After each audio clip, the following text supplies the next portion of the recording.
أعوذ بالله من الشيطان الرجيم. بسم الله الرحمن الرحيم.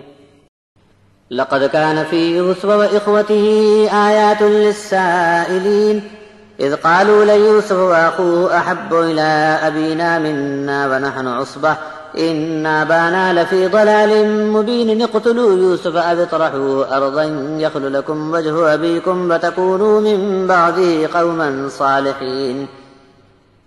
قال قائل منهم لا تقتلوا يوسف وألقوه في غيابة الجب يلتقطه بعض السيارة إن كنتم فاعلين.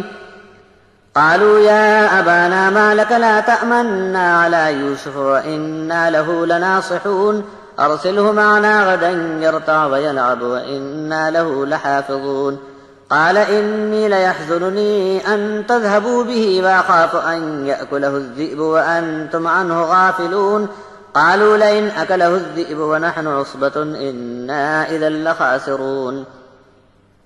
فلما ذهبوا به فأجمعوا أن يجعلوه في غيابة الجب وأوحينا إليه لتنبئنهم بأمرهم هذا وهم لا يشعرون. وجاءوا أباهم عشاء يبكون. قالوا يا أبانا إنا ذهبنا نستبق وتركنا يوسف عند متاعنا فأكله الذئب وما أنت بمؤمن لنا ولو كنا صادقين. وجاءوا على قميصه بدم كذب قال بل سولت لكم أنفسكم أمرا فصبر جميل والله المستعان على ما تصفون.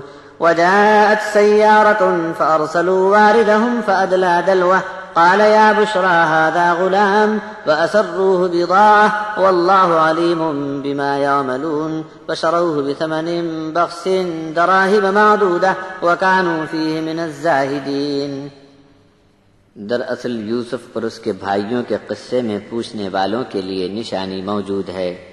جب یوسف کے برادر آپس میں کہنے لگے کہ ہمارے والد کو یوسف اور اس کے سگے بھائی سے ہم سے بھی زیادہ محبت ہے جبکہ ہم تو ایک جتھا ہیں اور جماعتی طاقت رکھتے ہیں، ہمارے والد واقعی کھلی ہوئی غلطی کر رہے ہیں۔ اب ایسا کرو کہ یوسف کو مار ہی ڈالو یا کسی ویران جگہ یا پردیس میں چھوڑ آؤ، تب کہیں تمہارے باپ کا دل اس کی محبت سے خالی ہو کر تمہاری طرف مائل ہوگا اور تمہارا کام بن جائے گا اور اس کے بعد پھر نیک بن جانا۔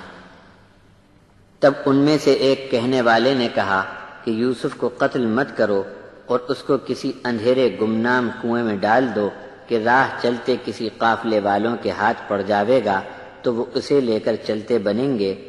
اگر تم کو کچھ کرنا ہے تو ایسا کرو۔ جب یہ بھائی آپس میں سازش طے کر چکے تو باپ سے جا کر کہا کہ اے ابا جان، یہ آپ کو کیسے شک ہو گیا کہ آپ یوسف کے بارے میں ہم پر بھروسہ نہیں کرتے، جبکہ ہم تو یوسف کے بہت ہی بھلا چاہنے والے خیر خواہ ہیں۔ ابا جان، صرف کل کے دن یوسف کو صبح سویرے ہمارے ساتھ بھیج ہی دیجئے تاکہ کھانے پینے اور کھیل کود میں ان کا دل بھی بہلے گا اور ہم ان کی حفاظت بہت اچھی طرح کریں گے۔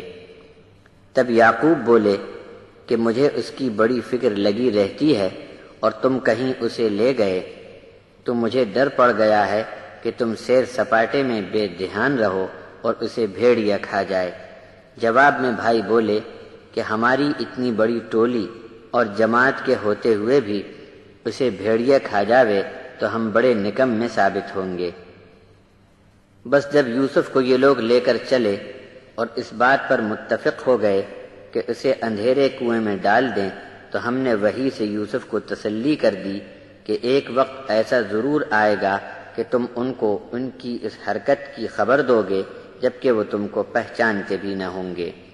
اور یوسف کے یہ بھائی لوگ رات کو روتے پیٹتے اپنے باپ کے پاس آئے، بولے ابا جان، ہم جب گئے تو ایک دوسرے سے آگے نکل جانے کی دوڑ میں لگے اور اپنے سامان کے پاس یوسف کو چھوڑ گئے تو اسے بھیڑیا کھا گیا، اور اب تو آپ ہماری بات پر بھروسہ نہیں کریں گے اگرچہ ہم کتنے ہی سچے ہوں۔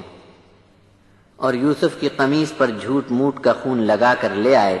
یعقوب نے فرمایا کہ ایسا نہیں ہے بلکہ تم نے ایک من گھڑت بات بنا لی ہے بس اب تو صرف ایسا صبر چاہیے جس میں شکایت کا نام نہ ہو، اور جو کچھ تم بیان کرتے ہو اس پر تو اللہ کی مدد کے بغیر دھیرج حاصل نہیں ہو سکتی۔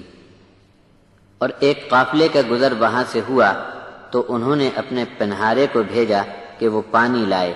جیسے ہی اس نے اپنا ڈول کنویں میں ڈالا، پکار اٹھا کہ بشارت ہو بشارت ہو، یہ تو بڑا اچھا لڑکا ہاتھ آ گیا۔ اور قافلے والے یوسف کو مال کمانے کی غرض سے پونجی کی طرح چھپا کر چلتے بنے، اور ان کے کام سے اللہ واقف تھا۔ اور انہوں نے یوسف کو بہت کم قیمت پر، یعنی گنتی کے چند درہم میں، قافلے والوں کے ہاتھ بیچ ڈالا، اور ان کے دل میں یوسف کی کچھ زیادہ قدر نہ تھی۔